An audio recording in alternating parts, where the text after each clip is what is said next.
नमस्कार and welcome to curiously education. दोस्तों, मैं प्रशांत मावानी आप सभी का बहुत बहुत हार्दिक रूप से स्वागत करता हूं। आज संडे है, तारीख है 22 मई 2022 एंड आई एम श्योर आप सब अपना वीकेंड, अपना संडे जो है उसको काफ़ी एंजॉय कर रहे होंगे। तो एवरी संडे हम क्या करते हैं, जो हिंदू एनालिसिस या फिर एडिटोरियल एंड आर्टिकल एनालिसिस वाली जो हमारी सीरीज़ है उसके पिछले हफ्ते के मोस्ट इम्पोर्टेंट टॉपिक्स को हम फिर से रिवाइज करते हैं। आई एम श्योर आपको पता है, लेकिन फिर भी एवरी संडे मैं एक चीज़ दोहराता हूँ क्योंकि ये चीज़ समझना बहुत इंपॉर्टेंट है कि जो रिवीजन है it is very very important. उसके पीछे एक बहुत ही कॉमन सेंस लॉजिकल बात यह है कि हर रोज़ हम कितनी सारी नई चीज़ें सीखते हैं। तो अगर आप इनको रिवाइज नहीं करेंगे तो होगा ये कि कुछ दिनों के बाद ये पॉइंट्स जो हैं वो आपके दिमाग से चले जाएंगे। तो it is very very important कि आप अपना रिवीजन जो है वो करें, भले ही आप नए टॉपिक्स हर रोज़ ना सीखें। लेट्स से कि एक दिन में आपने 10 नए टॉपिक सीखने की जो बात अगर तय की है, तो 10 की जगह अगर आप 5 टॉपिक भी नए सीखते हैं then as well it is okay. या फिर एक टॉपिक भी अगर आप सीखते हैं that's then as well it's okay. But make sure कि जब भी आप पढ़ाई करें तो अच्छी तरीके से करें, क्वालिटेटिव पढ़ाई करें और रिवीजन करें। क्योंकि 10 नए टॉपिक सीख लिए, 15 दिनों के बाद 10 में से ये जो 10 टॉपिक है उसमें से आपको 3-4 ही शायद याद हो या फिर एक भी याद ना हो। ऐसा इसलिए होता है क्योंकि हम रिवीजन नहीं करते। तो revision is the key and that's why this particular lecture is important. Do share this lecture with other students as well. ये सीरीज़ आपकी है, ये सीरीज़ हम सब की है, राइट। और जितने नए स्टूडेंट्स इसके साथ जुड़ेंगे उतनी ही ये सीरीज़ सस्टेनेबल होती जाएगी। तो we need to make this series sustainable और इसमें एक बहुत ही इंपॉर्टेंट रोल जो है वो आप प्ले कर सकते। You can navigate other students to this particular series. Do check out my motivational podcast, Curiously Forever. ये सभी बड़े पॉडकास्ट प्लेटफॉर्म्स पर अवेलेबल हैं। तो आज का हमारा पहला टॉपिक है regional block ties vital in the Indo Pacific region, right. और ये पायोनियर का एक टॉपिक है। ये जो आप स्क्रीन पर देख रहे हैं ये आसियान का लोगो है। ASEAN stands for association of south east Asian Nations, right. इसमें 10 मेंबर कंट्रीज हैं। आपकी स्क्रीन के ऊपर उनके नाम है Vietnam, Laos, Cambodia, Philippines, Indonesia, Brunei, Myanmar, then you have Thailand, Malaysia and Singapore. ये सारे के सारे देश जो हैं वो आपकी स्क्रीन पर है, ये रहे। तो क्विकली ये रहा म्यांमार जो भारत के साथ अपनी बॉर्डर शेयर करता है, फिर आता है थाईलैंड, देन यहाँ पर है ये वाला पोर्शन जो है ना, दिस इज़ लेओस। ये वियतनाम है एज यू कैन सी। और यहाँ पर ये जो आप येलो कलर में है ये, और ये दो टुकड़े जो हैं दैट इज़ मलेशिया। ये रॉयल ब्लू कलर में बहुत सारे छोटे छोटे आइलैंड से बना हुआ ये देश, इनफैक्ट दुनिया में सबसे ज़्यादा आइलैंड से बना हुआ अगर कोई देश है तो दैट इज़ इंडोनेशिया कहते हैं, जो आर्किपेलागो जिसको कहते हैं, राइट, कि छोटे छोटे आइलैंड का बना हुआ देश।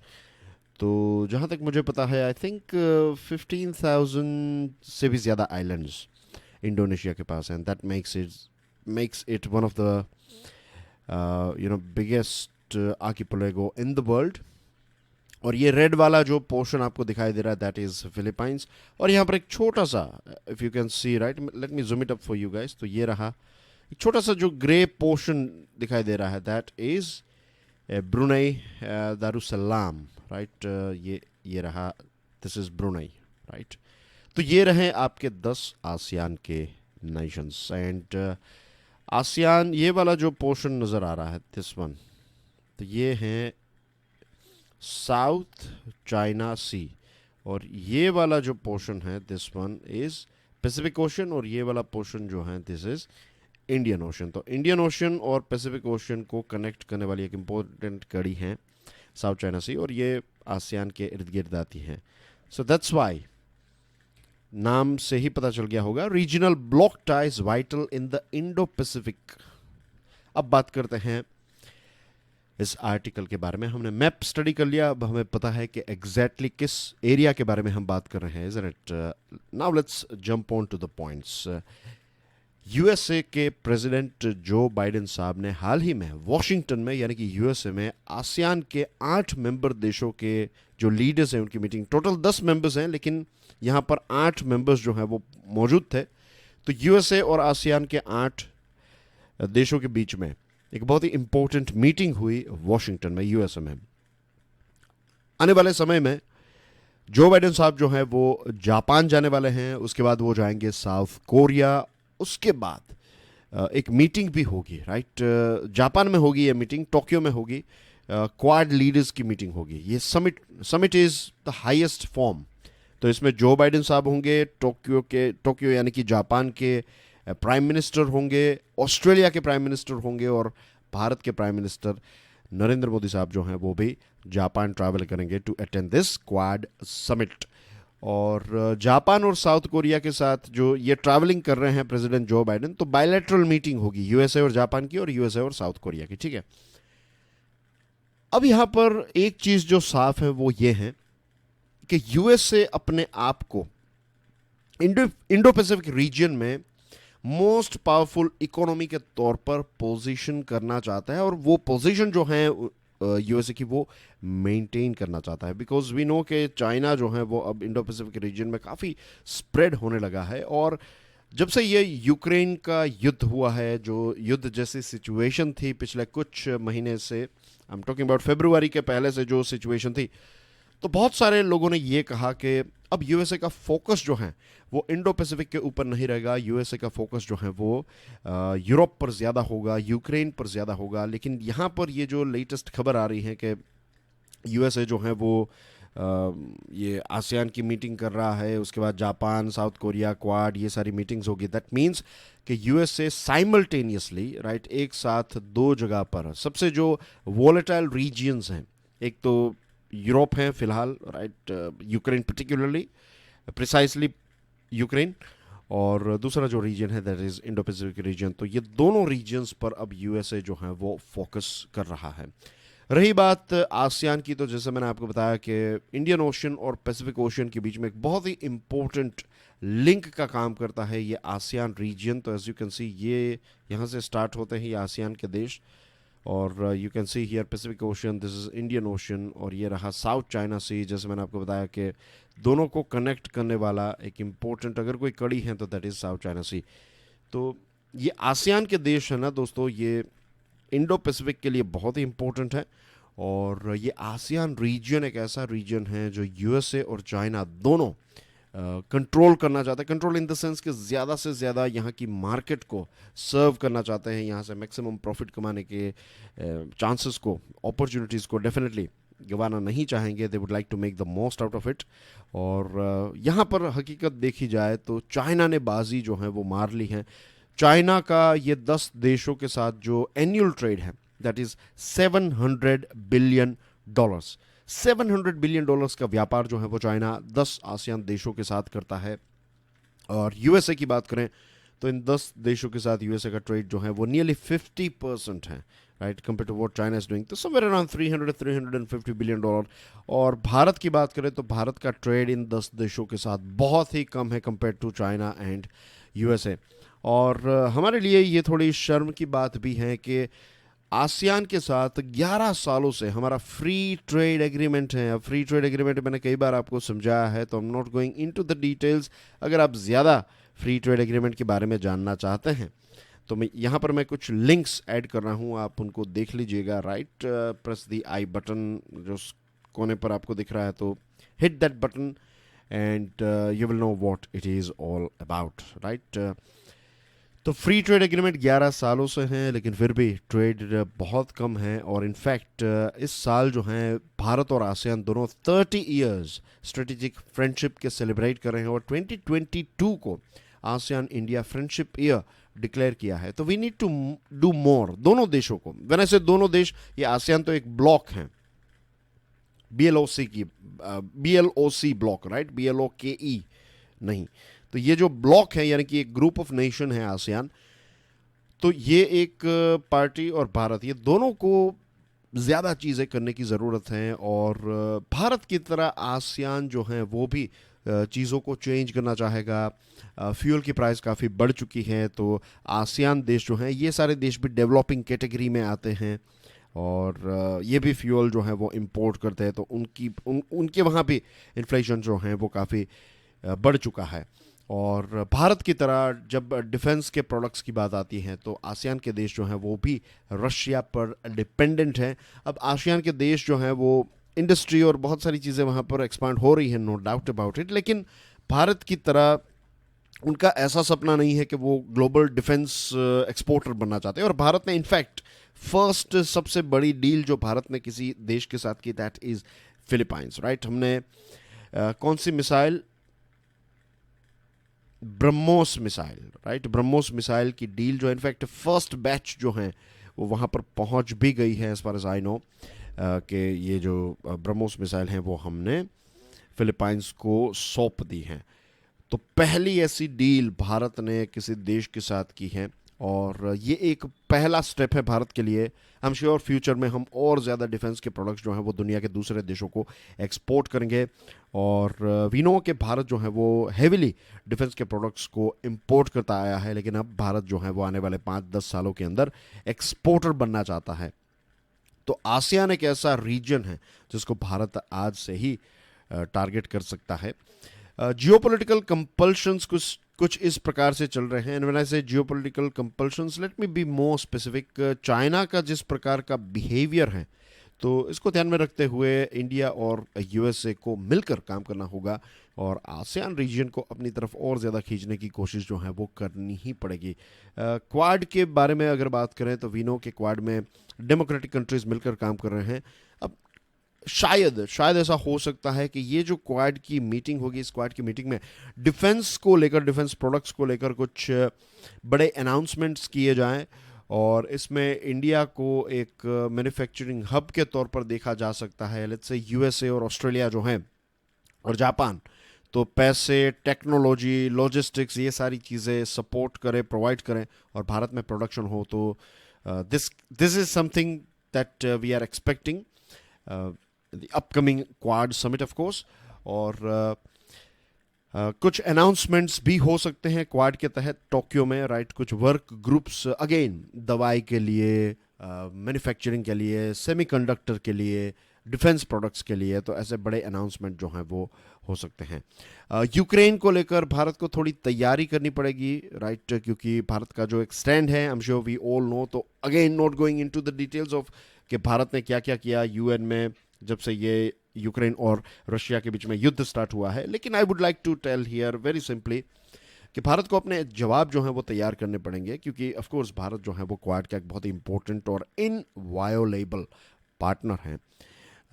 तो बस दैट्स एवरीथिंग, राइट। अब इसमें और ज़्यादा जाने की ज़रूरत नहीं है। Let's move on to next topic. Fuel to fire, the Hindu का ये आर्टिकल है। आपकी स्क्रीन पर जो मैप है ये यूरोप का मैप है। यहाँ पर क्विकली एक बार देख लीजिए। 1949 में जब नेटो की स्थापना हुई तब कितने देश इसके मेंबर थे? एज यू कैन सी बड़े बड़े देशों को मैं यहाँ पर हाईलाइट कर रहा हूँ। तो यू कैन सी हियर ये यूके हैं, फ्रांस हैं, right. As you can see Germany उसका पार्ट नहीं था, लेकिन फ्रांस था, इटली, ये सारे देश थे। पोर्चुगल वाज देयर, स्पेन नहीं था उस टाइम पर, टर्की नहीं था। फिर 1952 से 82 के बीच में, ये 30 इयर्स में बहुत सारे, Germany, then you have this Spain, Turkey, ये सारे देश जो हैं वो इसमें ऐड हुए। फिर 1999, नाउ द थिंग इज, यहाँ के 82 के बाद जो चीज़ आपको ध्यान में रखनी है वो ये है कि 1991 में क्या हुआ था, यूएसएसआर जो है ये टूट गया और फिर नए 15 देश बन गए। तो यूएसएसआर और यूएसए के बीच में जो एक कोल्ड वॉर चल रहा था, उसके लिए नेटो जो है वो शायद इंपॉर्टेंट था उस टाइम पर। लेकिन 91 के बाद जो एक्सपांशन हो रहा है, और उस टाइम पर जब ये 1991 यूएसएसआर टूट गया, उससे पहले और उसके बाद भी रशिया जो है उसने क्लियरली बताया था कि देखिए अब नेटो का एक्सपांशन जो है वो नहीं होना चाहिए। और वेस्टर्न वर्ल्ड ने ये प्रॉमिस भी की थी कि यस, नेटो का एक्सपांशन जो है वो नहीं होगा। यहाँ पर मैं किसी एक देश या फिर लेट्स से रशिया की हम तरफदारी नहीं कर रहे हैं, ना तो हम यूएसए और दूसरे देशों को कंडेम कर रहे हैं। रियलिटी ये है कि दोनों ने कुछ कुछ गलतियां की हैं, लेकिन नेटो का जिस प्रकार से एग्रेसिव एक्सपांशन हुआ है और रशिया लंबे समय से वार्निंग दे रहा है कि देखिए आप ऐसा मत कीजिए, आप एक्सपांशन रोक दीजिए, ये वो एक्सेट्रा। रशिया ने बहुत सारी कोशिश भी की, बहुत सारी ताकत भी लगाई, पैसे दिए, ये वो एक्सेट्रा, जो कहते हैं ना शाम दाम दंड भेद, ये सारी चीज़ें उसने ट्राई की। लेकिन 1999 फिर 2004 से 2020 में भी एक्सपांशन हुआ। 2017 और लास्ट जो एक देश इसमें ऐड हुआ दैट वाज इन 2020। और अब बात ये आ रही थी कि यहाँ पर आप देख सकते हैं ये कौन सा देश है, यूक्रेन, राइट। ये वाला जो येलो है, as you can see this one I am talking about. तो ये I write here U for Ukraine and G for Georgia. तो ये दोनों देशों को ऐड करने की बात आई। मीन्स यूक्रेन को जब ऐड कर, तो अब इससे पहले भी मैंने आपको बताया था ना कि ऑलरेडी यहाँ पर जो बॉर्डर हैं वो शेयर कर रहा है रशिया नेटो के साथ, यहाँ पर कर रहा है ये वाले देश। इन देशों को हम देखेंगे भी, इनके नाम भी देखेंगे, जस्ट आप इतना समझ लीजिए अभी कि ये सारे देश। And then you have Turkey as well जो इसका पार्ट बन चुका है। तो यहाँ पर जो ब्लैक सी हैं, तो यहाँ पर आने जाने में बहुत प्रॉब्लम होता है क्योंकि Turkey is part of NATO. तो एक तरफ पूरा रशिया जो है वो धीरे धीरे उनकी बॉर्डर्स पर नेटो आ रहा है। तो यूक्रेन जब ऐड करने की बात आई तो Russia was very strict about it. Russia ने बहुत ही क्लियरली बता दिया कि ऐसा नहीं चलेगा, ये वो, और फिर फाइनली अटैक हो गया। अब बात ये आ रही है ना, आपको याद होगा कि हमने इसके बारे में बात की थी। आपकी स्क्रीन पर ये जो फ्लैग है ये फिनलैंड का फ्लैग है, और हाल ही में फिनलैंड के प्राइम मिनिस्टर और प्रेसिडेंट, जो अभी तक ये देश जो है ये सेकंड वर्ल्ड वॉर के बाद ये देश न्यूट्रल रहा है, और अब ऐसे न्यूट्रल देश का ये कहना कि वो अपनी सिक्योरिटी को ध्यान में रखते हुए नेटो में ज्वाइंट होना चाहता है, तो ये एक बहुत बड़ी वार्निंग है पूरी दुनिया के लिए। It's like a red flag.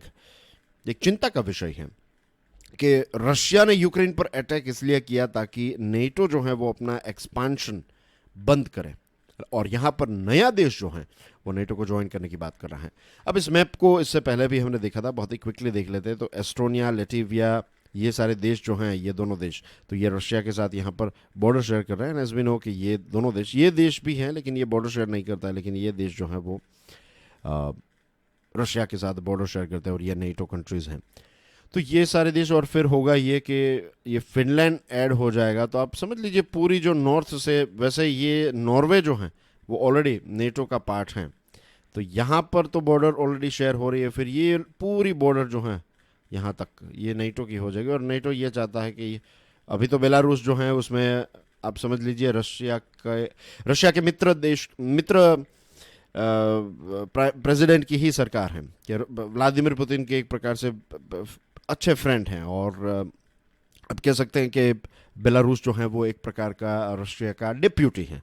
तो अभी तो वहाँ पर जैसा वो कहेंगे वैसा, लेकिन एक समय पर यूक्रेन में भी ऐसा ही था, और यूक्रेन में आज ऐसी सरकार आ गई है जो एंटी रशिया है। तो रशिया ये चीज़ बिल्कुल बर्दाश्त नहीं कर रहा है। I hope things are clear to you, right. अब ये रहा सेकंड कंट्री। ये जो फ्लैग है, दोनों फ्लैग मोर लाइकली सेम ही लगता है, इजंट इट? सिर्फ कलर का डिफरेंस है। यहाँ पर ये थोड़ा मून कलर है, और here you find that it's bit blue, right. थोड़ा नेवी ब्लू, थोड़ा royal blue type of colour. तो दिस इज स्वीडन। ये स्वीडन का फ्लैग है आपकी स्क्रीन पर, और पिछले 200 सालों से स्वीडन जो है वो एक न्यूट्रल देश रहा है, और अब स्वीडन ये कह रहा है कि अपनी नेशनल सिक्योरिटी और स्टेबिलिटी को ध्यान में रखते हुए, और बाल्टिक रीजन और नॉर्डिक रीजन्स जो हैं इनकी सिक्योरिटी को ध्यान में रखते हुए ये नेटो को ज्वाइन करना चाहता है। आपके लिए एक प्रश्न है, नॉर्डिक देश जो हैं, नॉर्डिक कितने देश जो हैं वो नॉर्डिक समिट में पार्ट लेते हैं? जो नॉर्डिक समिट होती हैं, तो या फिर नॉर्डिक देश की बात करें तो कितने देश जो हैं वो इनके पार्ट हैं? मुझे नंबर नहीं चाहिए, मुझे नाम चाहिए in the comment section. This is question number 1 for you. अगर ये दो देश नेटो को ज्वाइन करने की बात कर रहे हैं, और अगर ये ज्वाइन कर लेंगे, तो व्लादिमीर पुतिन की जो एक फॉरेन पॉलिसी, अभी तक की जो फॉरेन पॉलिसी है कि नेटो को कमज़ोर कर देना, तो ये कमज़ोर नहीं और ज़्यादा स्ट्रॉन्ग साबित होगा और this is going to be a big setback. और इस चीज़ को डेफिनेटली व्लादिमीर पुतिन जो है वो कभी एक्सेप्ट नहीं करेंगे।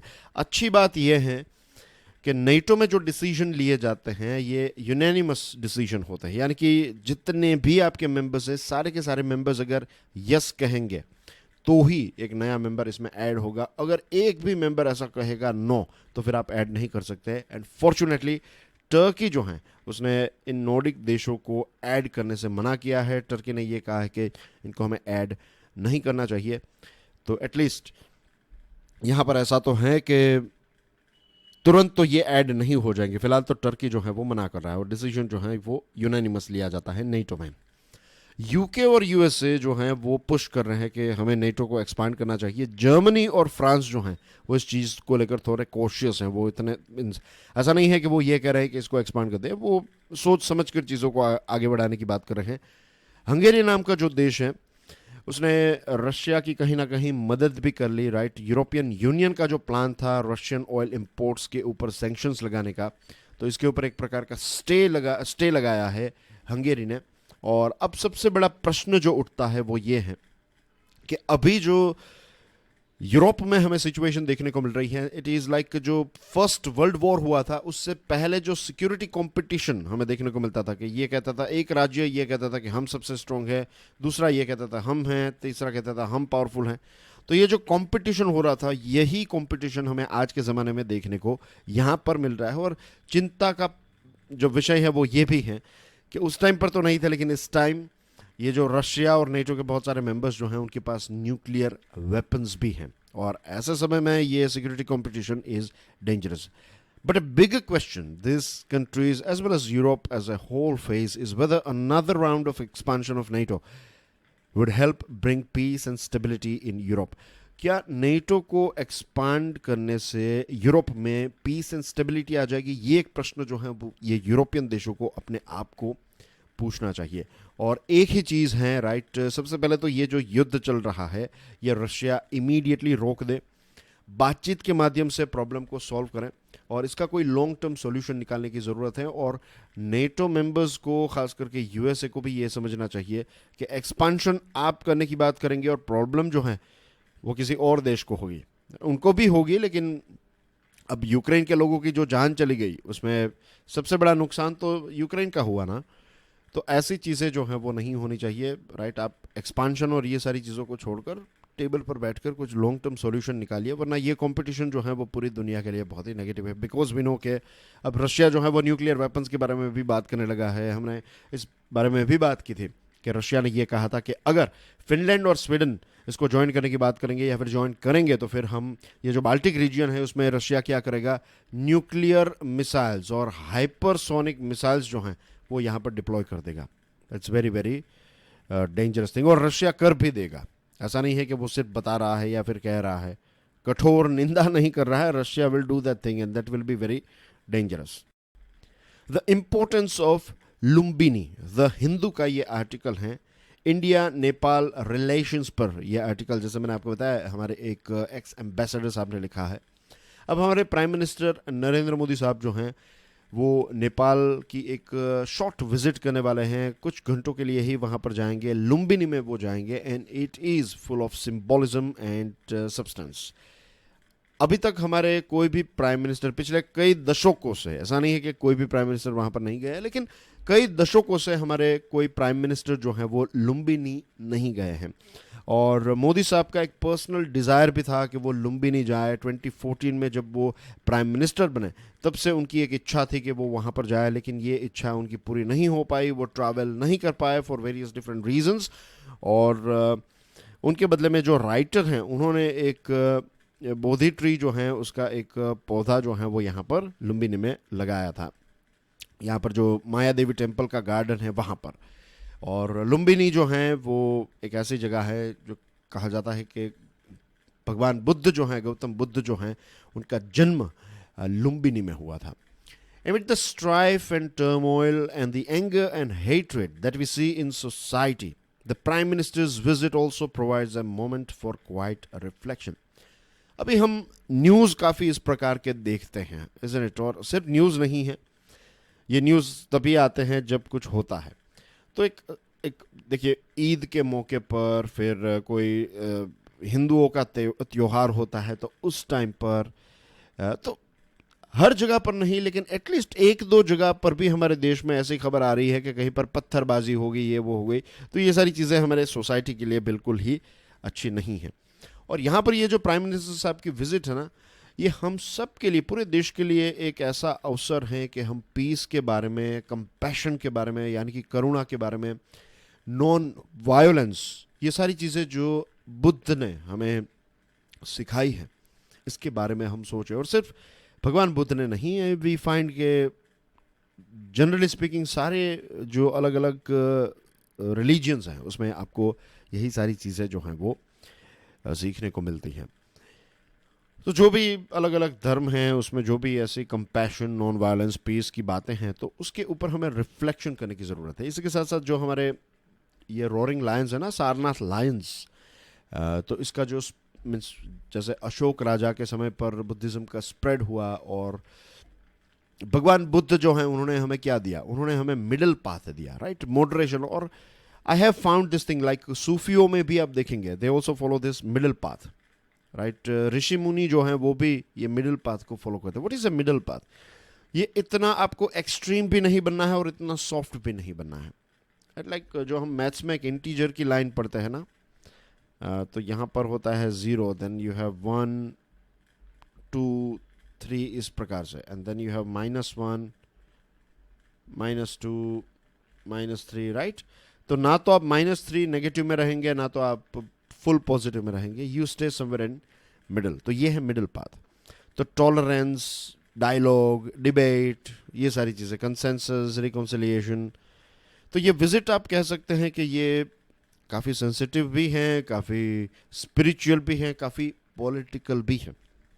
पॉलिटिकल इसलिए क्योंकि नेपाल के लोग जो हैं, और नेपाल एज ए कंट्री जो है, उनके लिए ये बहुत ही सेंसिटिव टॉपिक है। उनका कहना यह है कि लुम्बिनी में ही भगवान बुद्ध का जन्म हुआ था, और कोई देश ऐसा कहेगा कि नहीं वहाँ पर नहीं हो रहा था, तो ये अपने आप में नेपाल को बहुत ही गुस्सा आएगा, नेपाल नाराज़ हो जाएगा। और जब प्राइम मिनिस्टर नरेंद्र मोदी साहब लुम्बिनी को विजिट करते हैं, दैट इटसेल्फ इंडिकेट्स कि भारत जो है वो ये मानता है कि लुम्बिनी में ही भगवान बुद्ध का जन्म हुआ था। इसलिए एक प्रकार का भारत ऑफिशियली भले ही बोले ना बोले, लेकिन एक सिंबल क्या जाता है, यही जाता है।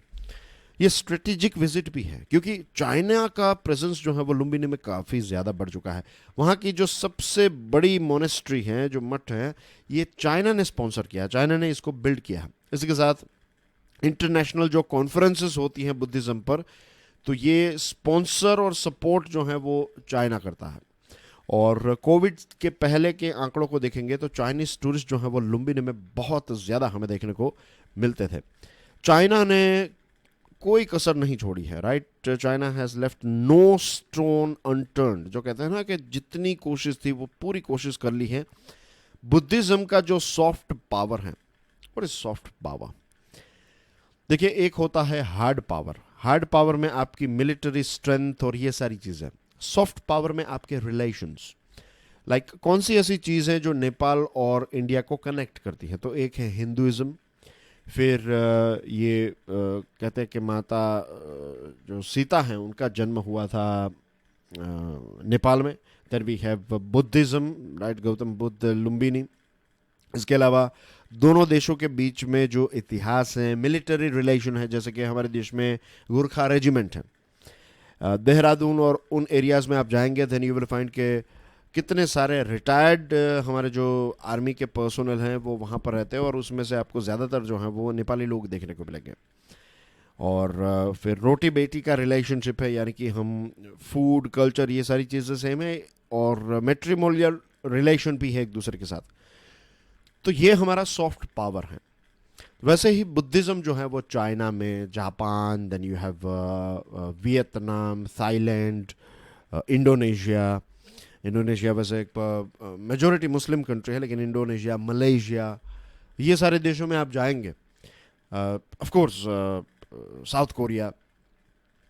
तो ये सारे देशों में बुद्धिज़्म जो है वो काफ़ी ज़्यादा स्प्रेड है, राइट। इसका एक रीच है। और वहाँ के लोग, श्रीलंका, तो ये सारे देश के लोग जो हैं वो हर साल भारत की यात्रा पर भी आते हैं। भारत के पास बहुत सारे ऐसे लोकेशंस हैं, राइट। तो भगवान बुद्ध को जो एनलाइटनमेंट है वो बोध गया में हुआ था। उनका पहला सरमोन जो है वो सारनाथ में हुआ था, और उनका जो महापरिनिर्वाण ये कुशीनगर में हुआ था। इसके अलावा भी बहुत सारे ऐसे लोकेशंस हैं। और जैसे मैंने बताया कि चाइना जो है वो सॉफ्ट पावर का काफ़ी, चाइना में म्यांमार की बात है, जब म्यांमार में एक बुद्धिस्ट रेलिक्स जो हैं, तो इसको उसको खोलने के लिए, मीन्स चाइना ने बनाए थे, चाइना की डिज़ाइन वाले जो बुद्धिज़्म के स्टैच्यूज़ हैं वो यहाँ पर पहुँचे म्यांमार में, और बहुत बड़ी भीड़ जो है वो उनको देखने के लिए पहुँच गई। तो चाइना अलग अलग देशों में ये बुद्धिज़्म का सॉफ्ट पावर जो है इसका इस्तेमाल करता है, और रिलेशनशिप जो है उसको डेवलप करता है। हमारे देश में कुछ और लोकेशंस हैं, जैसे कि श्रावस्ती हैं, जहाँ पर बुद्ध भगवान एक लंबे समय तक ये प्रीचिंग दी अपनी। नालंदा है, देन राजगीर हैं। तो ये कुछ और लोकेशंस हैं जिनको हम इसमें ऐड कर सकते हैं। Unfortunately India remains largely unrepresented इन लुम्बिनी। लुम्बिनी की अगर हम बात करें तो भारत में बुद्धिज़्म का इतना इम्पोर्टेंस है और इतनी हिस्ट्री है, लेकिन लुम्बिनी में हम इतना ज़्यादा रिप्रेजेंटेड नहीं हैं। वहाँ पर एक छोटे से म्यूज़ियम को बनाने की बात थी, राइट, इंडिया की मदद से। वो भी चलो बन चुका है, लेकिन इसको अपग्रेड करने की ज़रूरत है, इसको आज के ज़माने का बनाने की ज़रूरत है। इसी के साथ जो साउंड एंड लाइट शो की बात जो हमने की थी वो अभी तक ख़त्म नहीं हुई है। तो इस प्रकार की चीज़ें, जैसे चाइना धड़ाधड़ वहाँ पर मोनेस्ट्रीज बना रहा है और बहुत सारी दूसरी चीज़ें बना रहा है, तो वैसे ही हमें भी ऐसी कुछ चीज़ें जो है वो वहाँ पर करने की ज़रूरत है। इसी के साथ भारत जो है वो लुम्बिनी का एक प्लान था, और एक लंबे समय से, मीन्स फाइनली यूनाइटेड नेशंस के तहत ये तय किया गया था, और फाइनली जापान के एक जो डिज़ाइनर है उन्होंने एक प्लान बनाया, और नेपाल इसको धीरे धीरे इम्प्लीमेंट कर रहा है। आज भी ये प्लान जो है वो ख़त्म नहीं हुआ है। लुम्बिनी को टोटली री अपग्रेड करने की बात है। तो भारत इसमें नेपाल की मदद कर सकता है, और वहाँ पर इंडियन मोनेस्ट्रीज भी बनाई जा सकती है। एक और चीज़ मुझे यहाँ पर ऐड करनी है, थोड़ा मैं टॉपिक के बाहर जा रहा हूँ, बट मैं चाहता हूँ कि आप इस चीज़ को देखिए कैसे ये सारी चीज़ें जो है ना, ये सॉफ्ट पावर, और चलो अच्छी बात है, इसमें कोई गलत बात नहीं है, बट वी ऑलवेज फाइंड कि जहाँ पर आपको रिलीजन की जब भी बात आती है तो वहाँ पर पॉलिटिक्स जो है वो आ ही जाता है, राइट। पॉलिटिक्स उसके साथ कदम से कदम चलने की कोशिश जो है करता ही है। तो एक तरफ चाइना कोशिश कर रहा है, जब यहाँ पर बात आती है, देन वी फाइंड इंडिया कोशिश कर रहा है, बुद्धिज़्म की बात आ रही है। दूसरे देशों में जाएंगे, फॉर एग्जांपल इस्लाम की बात करेंगे, देन यू विल फाइंड कि कुछ देशों का ग्रुप बनेगा, राइट, वो कुछ एक प्रकार के इस्लाम को फॉलो करने की कोशिश करेंगे, कोई दूसरा। Same thing goes with Christianity and things like that. तो ये सिर्फ ऑब्जर्व करना है आपको। लुम्बिनी और महाबोधि टेम्पल जो बोध गया में है, ये दोनों यूनेस्को वर्ल्ड हेरिटेज साइट हैं। जैसे मुसलमानों के लिए मक्का है, हिंदुओं के लिए काशी है, वैसे ही ये साइट्स जो हैं ये बुद्धिस्ट के लिए बहुत ही इम्पोर्टेंट हैं। और प्राइम मिनिस्टर साहब जो हैं वो हेलीकॉप्टर के माध्यम से वहाँ पर जाने वाले हैं। हकीकत में क्या होना चाहिए पता है, हमारे कुछ मिनिस्टर्स को, खास करके अगर हमारे प्राइम मिनिस्टर हैं वो रोड के माध्यम से जाएंगे ना, तो उनको पता चलेगा कि इंडिया नेपाल के बीच में जो रोड है वो कितना ज़्यादा ख़राब है, और टूरिस्ट वहाँ पर हर रोज़ जाते हैं। तो एक बार प्राइम मिनिस्टर वहाँ पर निकलेंगे अचानक तो पता चलेगा। हमारे यहाँ पर एक जो चीज़ होती है वो ये है कि अगर चीफ मिनिस्टर किसी शहर में आने वाले हैं तो फटाफट चीज़ों को, मीन्स जो कहीं पर अगर रोड पर बेचने वाले कोई लोग हैं तो उनको हटाया जाएगा, राइट, थोड़ा ब्यूटीफुल बनाया जाएगा, थोड़ा मेकअप किया जाएगा।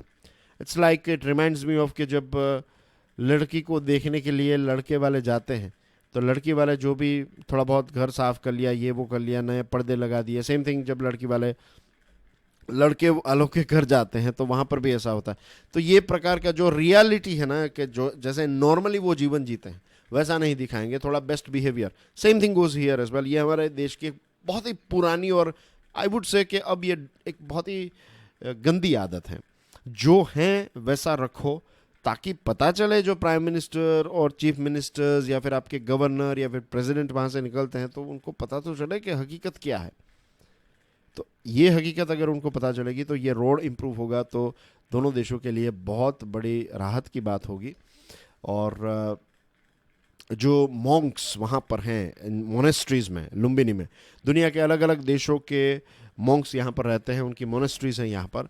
तो उनको हमें रिस्पेक्ट देने की ज़रूरत, हमारे यहाँ पर सिर्फ लुम्बिनी में तो है ही, हमारे देश में भी बहुत सारे लोकेशंस पर ये जो मोनेस्ट्रीज़ हैं तो कुछ देशों के द्वारा फंड की जाती हैं और फिर वो यहाँ पर रहते हैं कुछ ऐसे मॉन्क्स, तो उनको प्रॉपर रिस्पेक्ट मिले, उनकी हम बात सुने, ये सारी चीज़ें भी होनी चाहिए। और एक पूरा हमें मास्टर प्लान बनाने की ज़रूरत है नेपाल के साथ मिलकर कि लुम्बिनी, बोध गया, सारनाथ, कुशीनगर, ये सारी चीज़ों को एक सर्किट के तौर पर यूनेस्को वर्ल्ड हेरिटेज साइट का टैग मिले और इंटरनेशनली इंडिया और नेपाल मिलकर इसको प्रमोट करें, तो ये दोनों के लिए विन विन होगा और सॉफ्ट पावर के पॉइंट ऑफ व्यू से भी अच्छा होगा और चाइना का पत्ता जो है वो भी कट हम कर सकते हैं इस प्रकार से। आपकी स्क्रीन पर ये जो तस्वीर है, it is a very rare picture, shuttling to success, Times of India का ये आर्टिकल है। और आपकी बहुत सारे लोगों को शायद ये कोट देखकर पता चल गया होगा कि we are talking about our badminton team. जी हाँ दोस्तों, हमारे भारत की जो बैडमिंटन टीम है उसने ये करके दिखाया है जो अभी तक हमने कभी इस स्पोर्ट में, इस गेम में अभी तक हमने कभी इतनी ऊंचाई हासिल नहीं की। कौन सा कप चल रहा है? थॉमस कप इनफैक्ट चल रहा था, राइट? इसके फाइनल की बात है। एंड रिमेंबर, ये चीज़, ये एक जीके के तौर पर, एमसीक्यू के तौर पर आप इसको याद रख सकते हैं कि थॉमस कप जो है वो किस गेम के साथ, किस स्पोर्ट्स के साथ जुड़ा हुआ है, तो इट इज़ बैडमिंटन। ये आपको पता ही होना चाहिए। स्टेट लेवल की बहुत सारी एग्जामिनेशन में ये प्रश्न पूछा जाएगा क्योंकि इसमें भारत की टीम ने एक बहुत ही चैंपियन टीम, राइट, इंडोनेशिया। अब इंडोनेशिया की टीम जो है, it is one of the most decorated team जब बैडमिंटन की बात आती है, और 14 टाइम्स थॉमस कप जीतने वाली इंडोनेशिया की टीम की जो एक रेप्यूटेशन है, उनका इतिहास, उनका एक्सपीरियंस, उनकी जीतने की आदत, ये सारी चीज़ों को भारत ने हरा दिया है। बड़े बड़े प्लेयर्स की बात करूं तो लक्ष्य सेन, चिराग शेट्टी, सात्विक साईराज रंकी रेड्डी और के श्रीकांत, ये कुछ फेमस ऐसे हमारे प्लेयर्स हैं और इनका इनक्रेडिबल परफॉर्मेंस रहा। और एक और चीज़ याद रखिएगा कि हमने किस टीम को हराया है, तो इंडोनेशिया को। तो ये भी एक एमसीक्यू के जीके के तौर पर आप इसको याद रख सकते हैं, राइट, जनरल नॉलेज कि थॉमस कप बैडमिंटन के साथ जुड़ा हुआ है। फाइनल में भारत की टीम ने इंडोनेशिया को हराया और इंडोनेशिया की टीम जो है, it is one of the most decorated team in the world. अब भारत ने उस मीन्स अब एक फाइनल जीता है, that itself means a big thing, right. और ये जो विक्ट्री है ना, ये दिखाती है कि बैडमिंटन अब एक ऐसा स्पोर्ट हमारे देश का हो चुका है, एक ऐसी गेम हो चुकी है जिसमें हम अब एक्सेल करने लगे हैं। अभी तक क्रिकेट एक ऐसी चीज़ थी, हमने वर्ल्ड कप जीते हैं, T20 कप एक्सेट्रा, लेकिन अब बैडमिंटन में भी हम इस लेवल तक पहुंच गए हैं। दिस इटसेल्फ मीन्स कि अब पूरी टीम जो है ये वर्ल्ड क्लास है। देखिए, आपका एक प्लेयर अगर अच्छा परफॉर्म करके आता है और बाकी की टीम जो है उसका परफॉर्मेंस इतना नहीं है, तो यू कैन से कि एक व्यक्ति जो है वो बहुत मेहनत की, टैलेंट है, सपोर्ट मिला, ये सारी चीज़ें, और वो इंटरनेशनल लेवल पर परफॉर्म करके आया या फिर परफॉर्म करके आई, दैट्स अ डिफरेंट थिंग। लेकिन अब यहाँ पर एक पूरी टीम ने जीत हासिल की है। दिस इटसेल्फ इंडिकेट्स कि एक अच्छी हेल्थ है बैडमिंटन के प्लेयर्स की, और जितने लोगों ने इसमें पार्ट लिया था हमारे देश में से, वो टॉप 15 में आते हैं वर्ल्ड में। सो दैट मीन्स कि टॉप 20, टॉप 15 में देखें तो भारत के बहुत सारे प्लेयर्स हैं। टू बी ऑनेस्ट, इस पर्टिकुलर गेम को अगर किसी ने फेमस किया है तो the credit goes to Saina Nehwal. 2010 की जो कॉमनवेल्थ गेम्स भारत में ऑर्गेनाइज की गई थी, तो उसमें साइना नेहवाल का परफॉर्मेंस काफ़ी अच्छा था और तब से बैडमिंटन जो है वो हमारे देश में फेमस हुआ। एक means it was always like, हम स्ट्रीट्स में तो लोग खेलते ही हैं, वी नो कि रात के टाइम पर जनरली हमारे देश में टाइम पास के तौर पर या फिर थोड़ी बहुत एक्सरसाइज के तौर पर लोग जो हैं वो बैडमिंटन खेलते हैं, इज इट। बट इसको फेमस बनाया साइना नेहवाल ने 2010 में। फिर 2010 में कॉमनवेल्थ में, 2012 में लंदन ओलंपिक्स हुए और उस टाइम पर भी उन्होंने ब्रॉन्ज जीता, तो एक अगेन बूस्ट मिला इसको। फिर पीवी सिंधु के इंटरनेशनल स्टेज पर सक्सेस की वजह से ये काफ़ी फेमस हुआ। फिर we have P Gopichand academy and Prakash Padukone, if I am not wrong, Prakash Padukone is father of Deepika Padukone, उनके पिताजी हैं, तो उनकी बेंगलुरु में बैडमिंटन की एकेडमी है। और पुलेला गोपीचंद एकेडमी जो है वो हैदराबाद में। हमारे देश में ये 2 हब्स हैं, जहाँ से ये टैलेंट जो है वो आता है। हमारे टॉप जो शटलर्स हैं, बैडमिंटन प्लेयर्स हैं, वो इन दो इंस्टीट्यूशंस में से आते हैं, लेकिन हमें और ज़्यादा इंस्टीट्यूशंस की रिक्वायरमेंट है, राइट। और कुछ ऐसे बड़े बड़े नाम जैसे कि गोपीचंद साहब हैं, then you have Padukone, Vimal Kumar, तो ये लोग जो है ना वो प्लेयर्स को चुनते हैं, राइट, हैंड पिक्ड करते हैं, उनको गाइडेंस प्रोवाइड करते हैं, उनको ट्रांसफॉर्म करते हैं। तो यही चीज़ें जो हैं वो हमें और सारे रीजन्स तक पहुंचानी है, और यही चीज़ जो है ना वो हम दूसरे स्पोर्ट्स में भी इम्प्लीमेंट कर सकते हैं। जो हमारा बैडमिंटन का सक्सेस स्कोर रहा, कैसे बैडमिंटन फेमस हुआ, क्या क्या चीज़ें की, ये सारी चीज़ें हमारे दूसरे स्पोर्ट्स में भी इम्प्लीमेंट कर सकते हैं, और भारत जो है वो एक स्पोर्टिंग पावर हाउस बन सकता है। नाउ द थिंग इज कि वाई स्पोर्टिंग पावर हाउस, यहाँ पर ये आर्टिकल तो खत्म हो गया, लेकिन एनालिसिस थोड़ी खत्म होता है। I think it will create a healthy culture,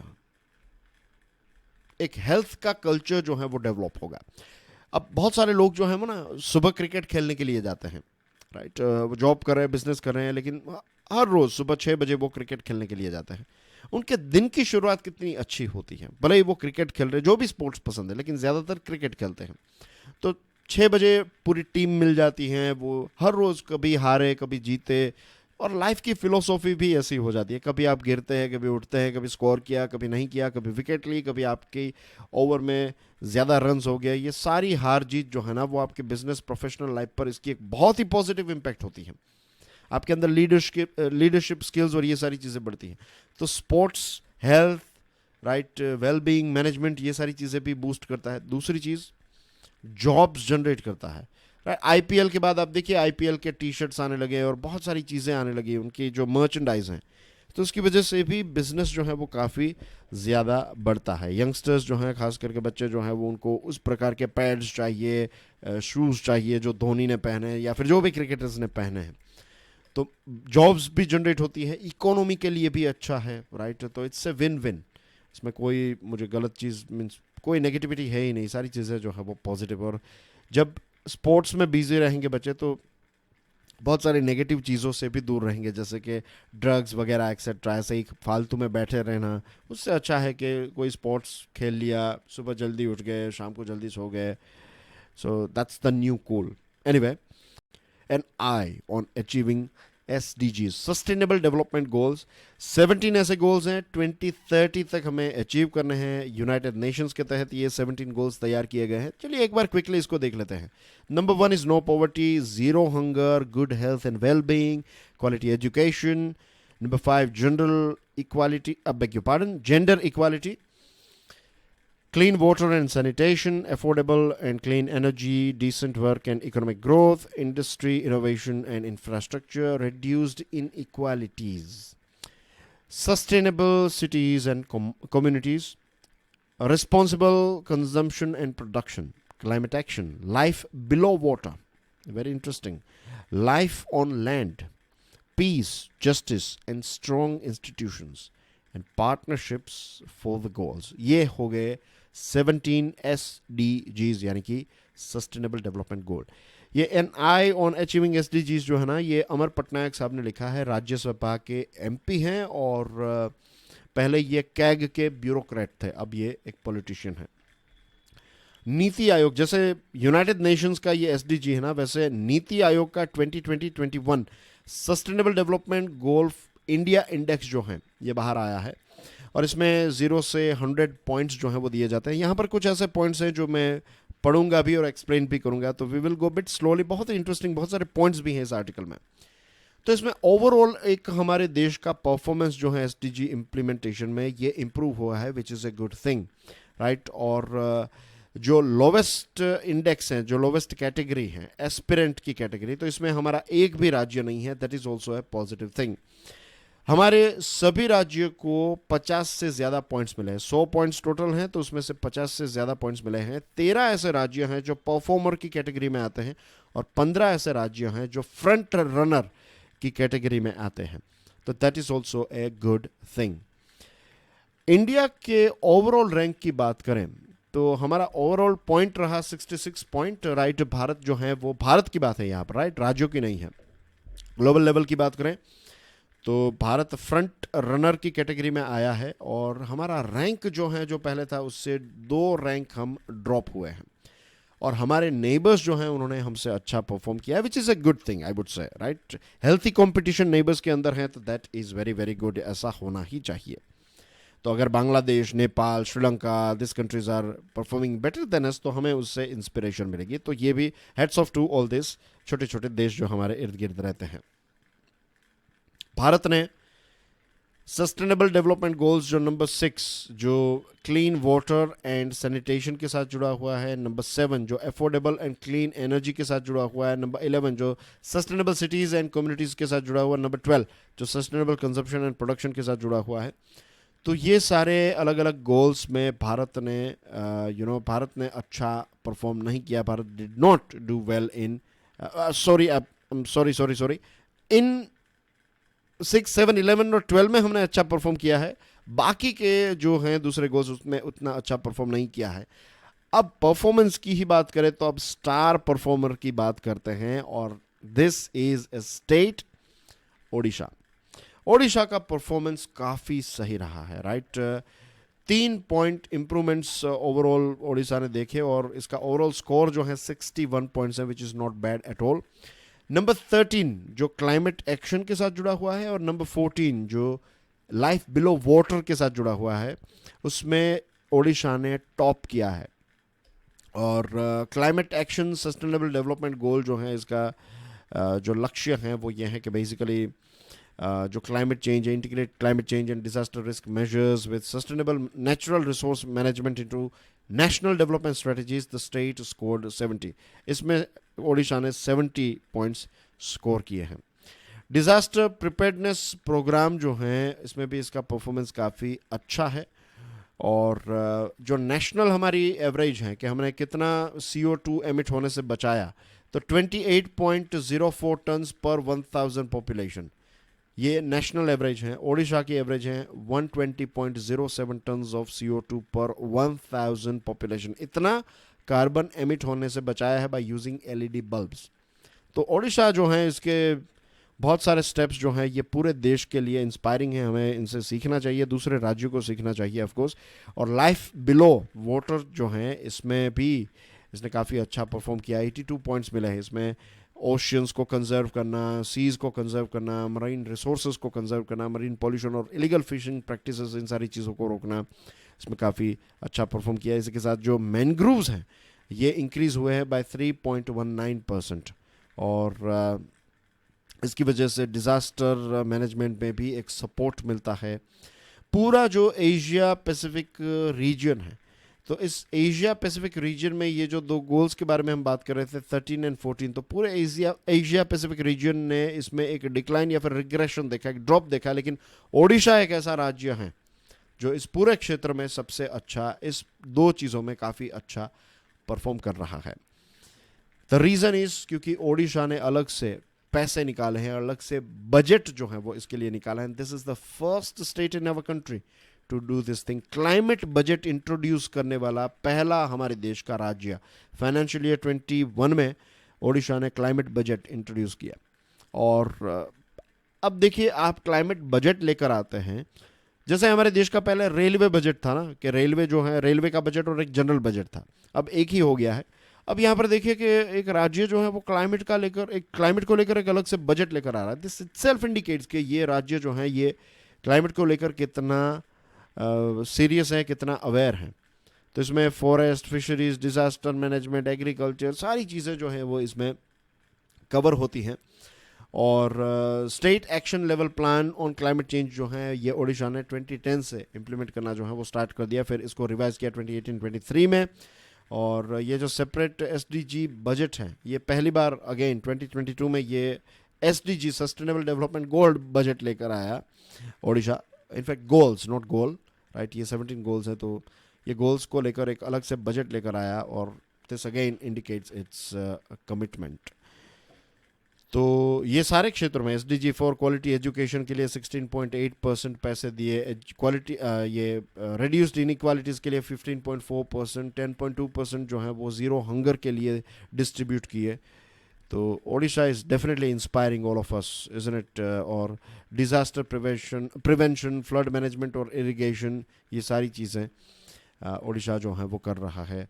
and हमें चाहिए, what we need is, we need more states like this, right. और इसके लिए पार्टनरशिप ही एक इसका रास्ता है. राज्यों के बीच में, यूनियन टेरिटरीज के बीच में, सिविल सोसाइटी ऑर्गेनाइजेशंस और बिजनेसेस के बीच में एक पार्टनरशिप जनरेट हो, एक टीम के तौर पर हम काम करें. और जो भी पॉलिटिकल आइडियोलॉजीज हैं उनको साइड में रख दीजिए. क्लाइमेट एक्शन जो है, क्लाइमेट चेंज जो है, वो ये देखकर नहीं आएगा कि इस राज्य में बीजेपी है या कांग्रेस है या फिर बीजेडी है या फिर AIADMK है. It will affect all of us. तो एज ए टीम के तौर पर हम काम करें, एक दूसरे से चीज़ों को सीखें, मोटिवेट करें. हेल्थी कंपटीशन से हम आगे बढ़ सकते हैं. अभी ये जो ओडिशा वाला टॉपिक हमने डिस्कस किया ना, उसी के साथ जुड़ा हुआ एक टॉपिक है द हिंदू का. ये आर्टिकल है पब्लिक हेल्थ इंजीनियरिंग. इंटरेस्टिंग है. यूनाइटेड नेशंस ये कहता है कि 80% जितना जो वेस्ट वाटर है ना, वो इकोसिस्टम में ऐसे ही छोड़ दिया जाता है. और भारत की बात करें तो 70% जितना हमारा वो पानी जो है, जो हम यूज़ करते हैं, वो ऐसे ही हम वाटर बॉडीज़ में छोड़ देते हैं किसी भी प्रकार की ट्रीटमेंट के बिना. I will give you one example. आपके घर की जो पानी की टैंक है, क्लीन वाटर है, उसमें आप उसमें 1 लीटर, मान लीजिए 1000 लीटर की टैंक है, वहाँ पर 1 लीटर गटर का पानी डाल देंगे, क्या होगा? क्या आप उस पानी का इस्तेमाल कर पाएंगे? नहीं. तो जस्ट इमेजिन कि हमारी नदियों के साथ हम क्या कर रहे हैं. 21% जितने डिजीजेस जो हैं ये कंटामिनेटेड, जो ख़राब पानी है उसकी वजह से होते हैं. और वर्ल्ड बैंक ये कहती है और स्टार्टअप इंडिया ये कहता है कि हमारे देश में जो पाँच में से एक बच्चा ऐसा है जो अपना 5th बर्थडे सेलिब्रेट नहीं कर पाता क्योंकि उसकी मृत्यु हो जाती है because of diarrhoea and because of other diseases. और ये सारी चीज़ें सैनिटेशन और हाइजीन कंडीशन ना होने की वजह से हो रही है. तो व्हाट वी नीड नाउ, हमें चाहिए पब्लिक हेल्थ या फिर एनवायरमेंटल इंजीनियरिंग साइंस, इन दोनों का कॉम्बिनेशन करके हमें एक नए कैडर, एक नई टीम तैयार करने की ज़रूरत है. इसको आप specialised cadre of public health engineers कह सकते हैं. तो इसमें आपके सिविल इंजीनियर जो हैं और हेल्थ के साथ जुड़े हुए जो लोग हैं, उनका एक प्रकार का बेस्ट ऑफ बोथ बनाएंगे. उनको उस प्रकार की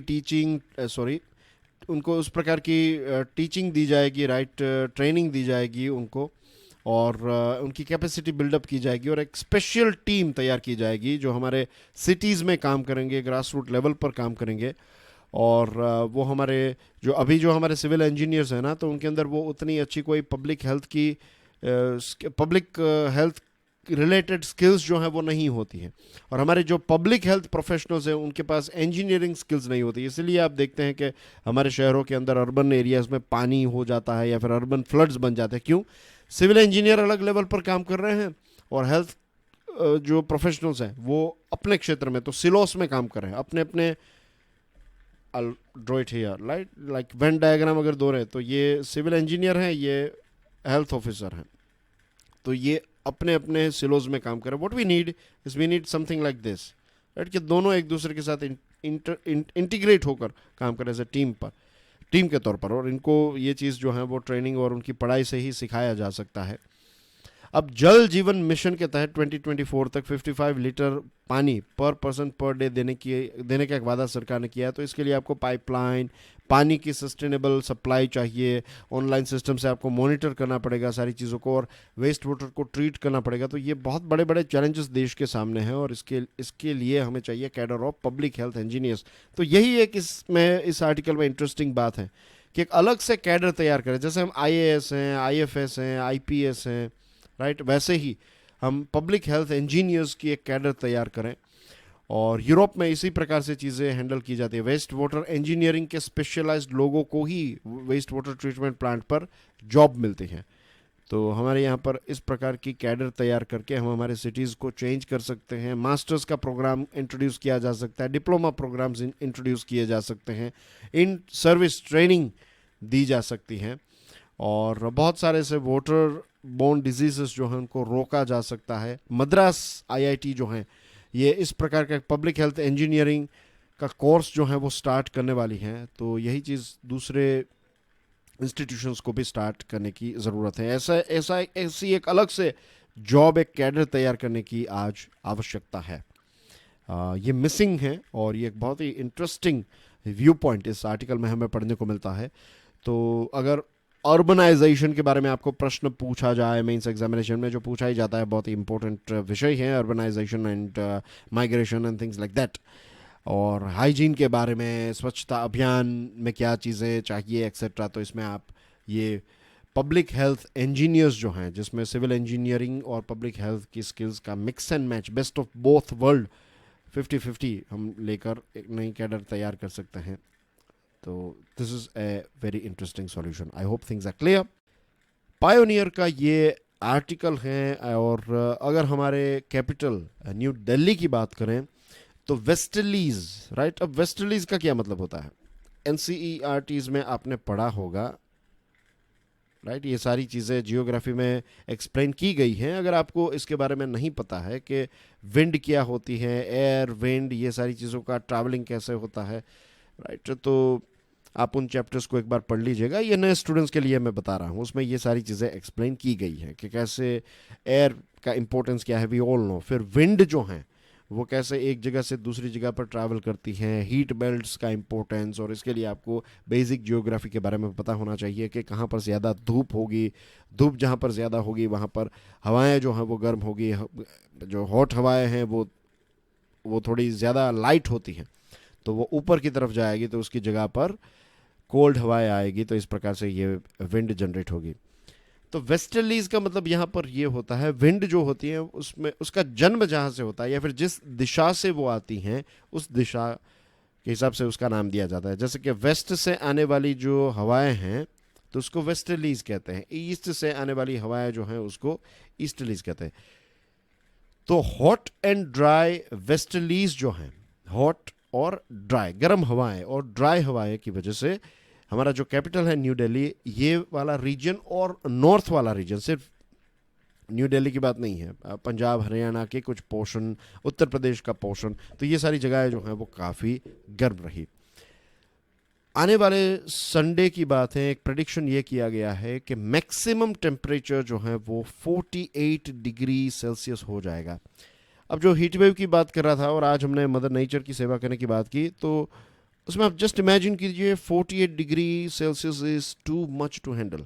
वी नो कि 50 डिग्री से मृत्यु होना स्टार्ट हो जाती है, और 50 डिग्री सेल्सियस टेम्परेचर हो गया तो बहुत सारे पेड़ पौधे, राइट, फ्लोरा फोना, इंसानों की मृत्यु भी हो सकती है, हो ही जाएगी, राइट। लंबा एक्सपोजर रहा तो हीट स्ट्रोक और ये सारी चीज़ें हो सकती हैं। अब 48 डिग्री सेल्सियस और 47 डिग्री सेल्सियस में क्या डिफरेंस है? आप सोच रहे होंगे ना कि सर किस प्रकार के क्वेश्चंस पूछ रहे हैं। 47 डिग्री और 48 डिग्री सेल्सियस में डिफरेंस 1 डिग्री सेल्सियस का है, यस। मैथमेटिकली यस, क्वांटिटी के पॉइंट ऑफ व्यू से देखें तो यस, लेकिन हीट की क्वालिटी के पॉइंट ऑफ व्यू से देखें तो सीवियरिटी जो है ना वो बहुत ज़्यादा बढ़ जाती है, बहुत ज़्यादा हो जाती है। इट्स लाइक 99 डिग्री सेल्सियस पर अगर आप पानी का एक लेट्स से पानी का कोई टूल, नॉट टूल, राइट, एक जो बर्तन है उसमें पानी रख डालेंगे और 99 डिग्री सेल्सियस तक इसको गर्म करते रहेंगे, 99 डिग्री टेम्परेचर ही आप मेंटेन कर रहे हैं, तो कुछ नहीं होगा। लेकिन जैसे ही 1 डिग्री इसमें ऐड हो गए, जैसे ही ये 100 डिग्री सेल्सियस को टच करेगा, वैसे ही इवोपरेशन जो है वो स्टार्ट हो जाएगा, पानी जो है वो लिक्विड में से गैस बनने लगेगा। सेम थिंग 48 डिग्री, 47 से 48 डिग्री की सीवियरिटी जो है ये बहुत ही ज़्यादा होती है। आईएमडी यानी कि इंडियन मेट्रोलॉजिकल डिपार्टमेंट जो है वो 4 कलर कोड यूज़ करता है। अगर ग्रीन कलर कोड इश्यू किया है तो दैट मीन्स कोई भी एक्शन की रिक्वायरमेंट नहीं है। येलो का मतलब ये है कि थोड़ी नज़र रखिए, थोड़ा अप टू डेट रहिए, अपडेटेड रहिए, राइट। और ऑरेंज की अगर बात करें तो ऑरेंज इज़ लाइक प्रिपरेशन रखनी है हमें, we have to prepare ourself. और रेड यानी कि एक्शन रिक्वायर्ड है। अब ये जो संडे और उसके ये आने वाले दिनों के लिए ऑरेंज कलर जो हैं, ऑरेंज कोड जो हैं, इसको इश्यू किया है आईएमडी ने। और अब हमें बहुत ही कॉशियस रहना पड़ेगा, we have to prepare ourselves, और इसी प्रिपरेशन के को ध्यान में रखते हुए we have to help the nature as well, जहाँ पर भी पॉसिबल हो। तब हीट वेव की बात करें, ये बार बार हमने चीज़ को डिस्कस की है, लेकिन फिर भी ये बहुत ही इंपॉर्टेंट फैक्ट है। अगर आपको पता है तो रिवीजन हो जाएगा, नहीं पता है तो पीडीएफ को डाउनलोड करने के बाद इसको 3-4 बार पढ़कर इसको अच्छी तरीके से समझ लीजिएगा। हीट वेव जो है, किसी जगह पर हीट वेव चल रही है, वो कब डिक्लेयर होता है? जब मैक्सिमम टेम्परेचर, पे अटेंशन, एक एक शब्द इंपॉर्टेंट है, हम डेफिनेशन को समझ रहे हैं। मैक्सिमम टेम्परेचर जो है ये जब 40 डिग्री सेल्सियस से ज़्यादा हो जाए, that area is under heat wave. And at least जो नॉर्मल टेम्परेचर रहता है उस जगह का, उससे 4.5 डिग्री सेल्सियस टेम्परेचर अगर ज़्यादा है तो that area is under heat wave, ये याद रखना। अब सीवियर हीट वेव के बारे में बात करते हैं। सीवियर हीट वेव में क्या होता है कि जब मैक्सिमम टेम्परेचर 47 डिग्रीज से ज़्यादा हो जाता है और जो नॉर्मल टेम्परेचर है, एवरेज टेम्परेचर, उससे 6.4 डिग्री सेल्सियस ज़्यादा टेम्परेचर है, तो उस एरिया को सीवियर हीट वेव वाला एरिया डिक्लेयर किया जाता है। और दिल्ली जो है ये 48 डिग्री, दिल्ली और इसके आसपास का रीजन जो है ये 48 डिग्री के आसपास रहेगा। और लास्ट वीक की बात करें तो कैपिटल जो है उसमें टेम्परेचर 47.2 डिग्री सेल्सियस था। तो ऐसे क्षेत्रों में, ऐसे इलाकों में डायरेक्ट सन का एक्सपोजर हमें अवॉइड करना है। जो कपड़े हम पहने, it should be light coloured. Black कपड़े ना पहने, डार्क कपड़े ना पहने, लाइट कलर के कपड़े पहने। पानी की बोतल carry on with your self, right, bag में रख सकते हैं, या फिर जो वो थर्मोस टाइप की बोतल्स आती है जिसमें पानी ठंडा रहता है, तो वो रख सकते हैं आप, राइट। और अपना सिर जो है वो कवर करना है, या तो टर्बन से, हैट से, या फिर अम्ब्रेला कैरी कर सकते हैं, but stay away from direct exposure of sun. ये अवेयरनेस के साथ साथ समझने वाली भी बात है, एग्जामिनेशन पॉइंट ऑफ व्यू के लिए भी ये इंपॉर्टेंट चीज़ है, क्योंकि उसी हिसाब से अब वर्क आवर्स जो हैं वो फिक्स होगी। खेती बाड़ी का काम जो है वो भी अब लोग दोपहर के टाइम पर नहीं करेंगे, राइट। इसके साथ जो कंस्ट्रक्शन का काम है, दूसरी जो एक्टिविटीज़ हैं, तो वो सारी चीज़ें अब धीरे धीरे लोग, मीन्स फ्यूचर में ऐसा होगा कि ज़्यादातर समर टाइम में लोग रात को ही काम करेंगे, या फिर अर्ली मॉर्निंग और लेट इवनिंग से काम स्टार्ट होगा और पूरी रात लोग काम करेंगे, दिन के टाइम पर काम एवॉइड करेंगे। ऐसा अगर डिग्रीज ये ग्लोबल वार्मिंग और ज़्यादा बढ़ता रहा तो फ्यूचर इसी दिशा में आगे जाएगा। 1951 के बाद दिल्ली ने अभी जो अप्रैल 2020 का महीना देखा, ये सेकंड हॉटेस्ट था। और जो बारिश होनी चाहिए, अप्रैल में लगभग 12.2 mm जितनी बारिश होती है दिल्ली के इर्द गिर्द रीजन में, और दिल्ली में यहाँ पर 0.3% हुई। मार्च में 15.9 mm बारिश होती है because of this western disturbances and all, लेकिन किसी प्रकार का रेनफॉल जो है वो नहीं हुआ है। चलो, अच्छी बात ये है कि साउथ वेस्ट मानसून जो है ये अंडमान में पहुंच गया है, और आने वाले 3-4 दिनों के बाद अरुणाचल प्रदेश, आसाम, मेघालय, वेस्ट बंगाल, सिक्किम, इन सारे क्षेत्रों में बारिश जो है वो आने वाले 4-5 दिनों के अंदर होने वाली है। अंडमान में बारिश स्टार्ट हो चुकी है, और कहते हैं ना कि जितनी ज़्यादा हीट होती है उतनी ज़्यादा बारिश भी होती है।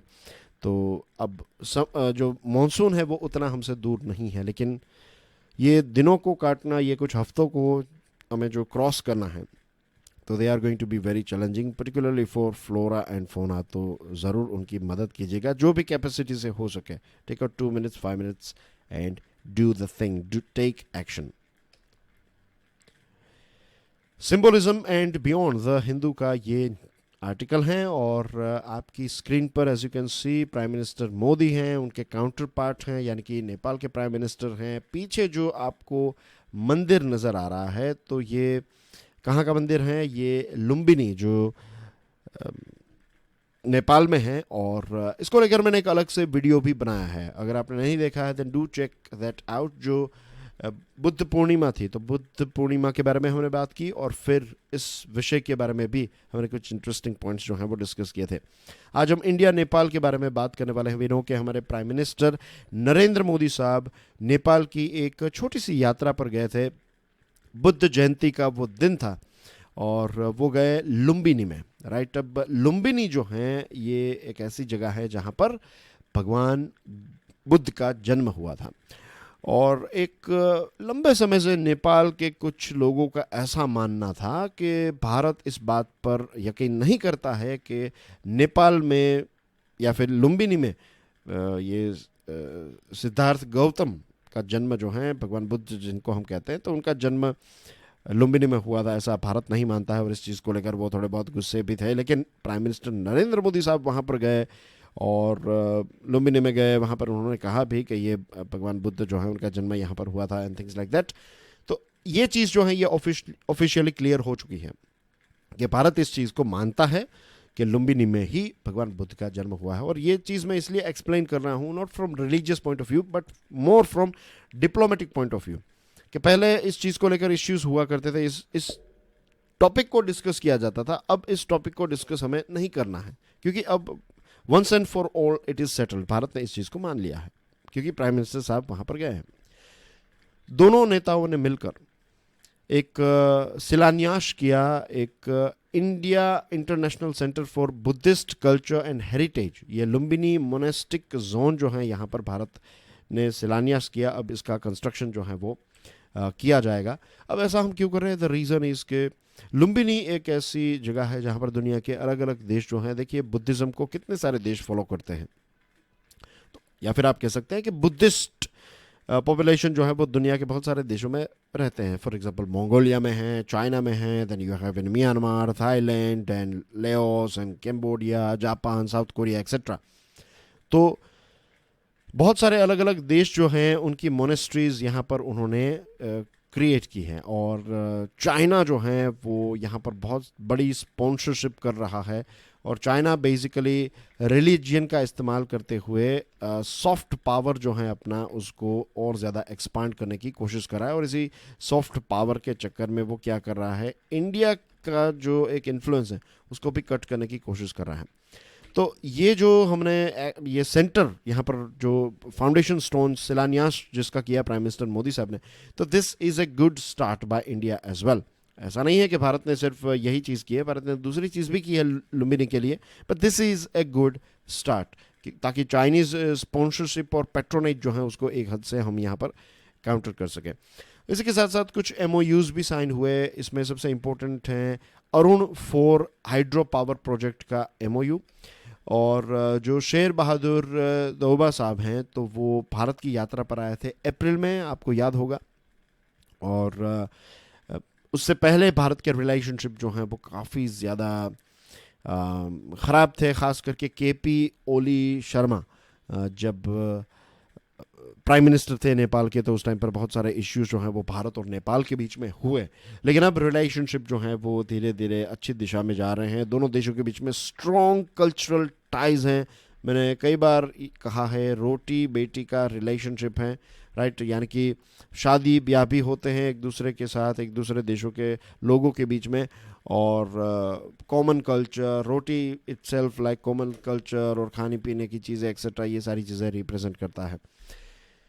दोनों देशों के बीच में treaty of peace and friendship हैं जो 1950 में हमने साइन की थी। And this is the reason कि नेपाल के लोग जो हैं वो भारत में बिना वीज़ा आ सकते हैं। सेम थिंग, भारत के लोग जो हैं वो बिना वीज़ा नेपाल जाते हैं, वहाँ पर काम करते हैं, वहाँ के लोग यहाँ पर आते हैं और काम करते हैं। तो ये रिलेशनशिप जो है वो काफ़ी स्ट्रॉन्ग है, अच्छा है।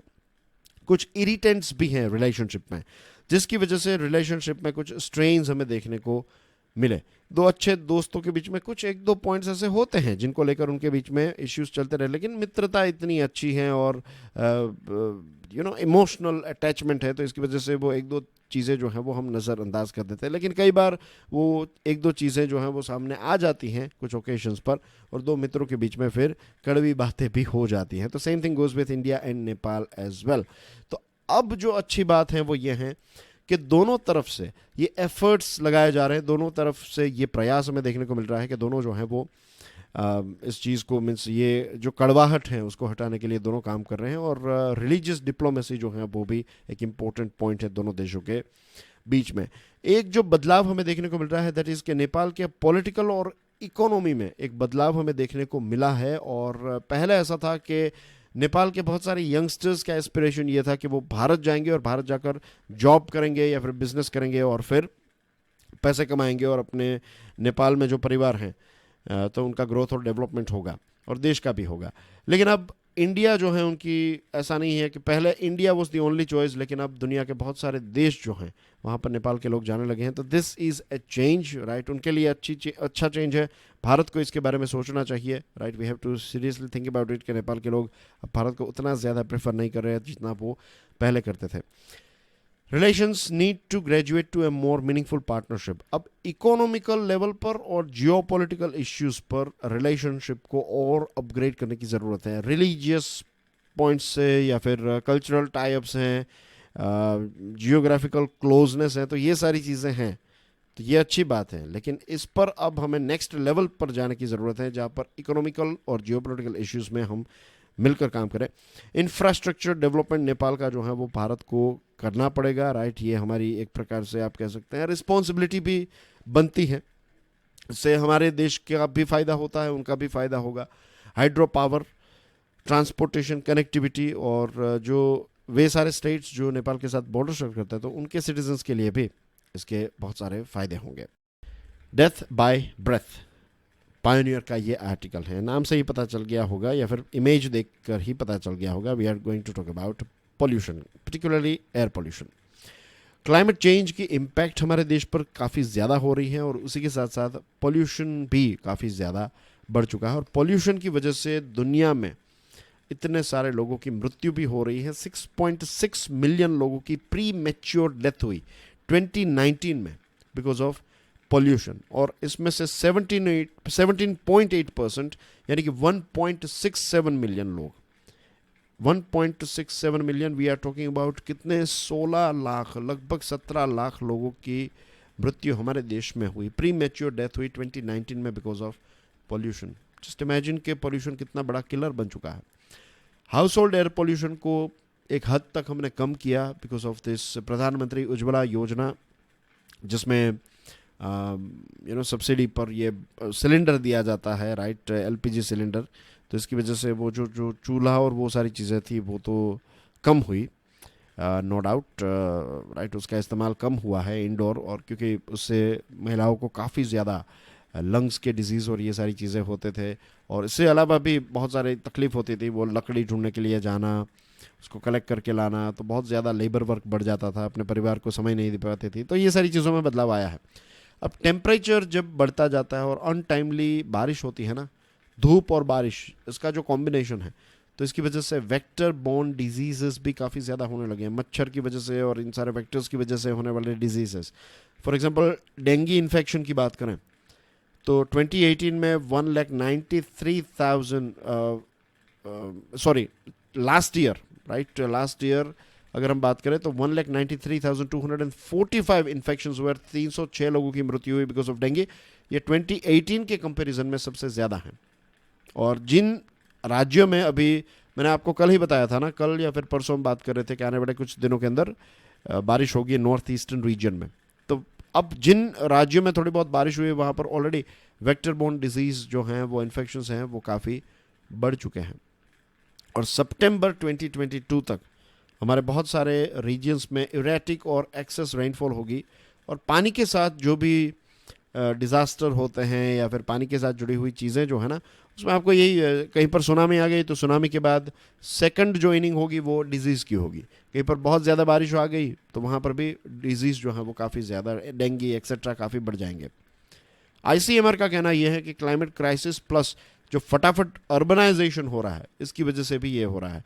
बहुत सारे दुनिया के साइंटिस्ट और मेडिकल जर्नल्स ने भी ये कहा है कि ग्लोबल वार्मिंग, क्लाइमेट चेंज और ये जो अर्बनाइजेशन है, इन सारी चीज़ों की वजह से डेंगू और मलेरिया के केसेस काफ़ी ज़्यादा बढ़ने लगे हैं। और वी नो के आने वाले 80 ईयर्स में टेम्परेचर जो है ये 3.7 डिग्री सेल्सियस एवरेज टेम्परेचर ज़्यादा हो जाएगा। आप सोचिए कि पिछले कुछ सालों के अंदर 1.5 डिग्री सेल्सियस जो टेम्परेचर इंक्रीज़ हुआ है, तो उससे कितना ज़्यादा डिफरेंस हमें देखने को मिल रहा है। और 3.7 होगा तो इसकी सीवियरिटी और ज़्यादा बढ़ जाएगी। वाटर पॉल्यूशन की वजह से 1.36 प्री मैच्योर डेथ्स हो रही हैं। और इसके अलावा 2019 में अगर आप देखें तो 4.5 मिलियन लोग जो हैं उनकी ये पॉल्यूशन की वजह से मृत्यु हुई है। तो अलार्म बेल्स जो हैं वो बजने लगे हैं, राइट। कि नॉर्मल सर्कमस्टेंसेस के कंपेयर आप देखिए 2000 में 2.9 मिलियन लोगों की मृत्यु जो है वो पोल्यूशन की वजह से हो रही थी। 2015 में ये आंकड़ा 4.2 हो गया और अब ये आंकड़ा जो है वो बढ़ता ही जा रहा है। और भारत में आप देखिए दुनिया के सबसे पोल्यूटेड सिटीज़ हमारे देश में हैं, तो ये हमारे लिए एक बहुत बड़ा चिंता का विषय होना चाहिए। Thank you very much, dear students, for watching this particular video. Thank you very much for sharing this series as well. अब एंजॉय कीजिए आपका संडे। एक और फाइनेंशियल न्यूज़ एनालिसिस का जो रिवीजन वीडियो है वो जल्दी आपको मिल जाएगा। और उसके बाद अगर आप चाहें तो आज संडे है तो एक छोटा सा ब्रेक जो है वो रख सकते हैं। Break is also important, break is important for our growth, right. अब ये आपके ऊपर है कि आपको पूरा दिन ब्रेक चाहिए या फिर कुछ घंटों के लिए ब्रेक चाहिए, वो आप खुद डिसाइड कीजिए। इसमें किसी को पूछने की ज़रूरत नहीं है। हर एक संडे जो है वो थोड़ा बहुत अलग होगा आपके लिए। तो अगर कुछ पेंडिंग रहा फॉर वट एवर रीज़न, जो वीक डेज थे तो उसमें आपको कोई काम आ गया तो उसकी वजह से आप पढ़ाई नहीं कर पाए, तो आज वो कवर कर सकते हैं। या फिर जो आपके टारगेट्स थे वो आपने अचीव कर लिया तो फिर आप थोड़ी बहुत छुट्टी को एंजॉय कर सकते हैं। तो I will live it on your decision, right. ये आपके ऊपर है टोटली कि आपको पूरा ऑफ लेना है या नहीं, लेकिन ऑफ तो लेना है, भले ही वो फिर 15 मिनट हो, 1 आवर हो या फिर 1 डे हो, लेकिन ऑफ लीजिएगा ज़रूर। इससे ही आपका ग्रोथ होगा। फ्यूचर में कभी इसके साइंस के बारे में भी बात करेंगे, लेकिन आज अब यहीं तक रखते हैं, ठीक है। I'll see you soon. Enjoy your studies. Stay curious. God bless you all. Jai Hind.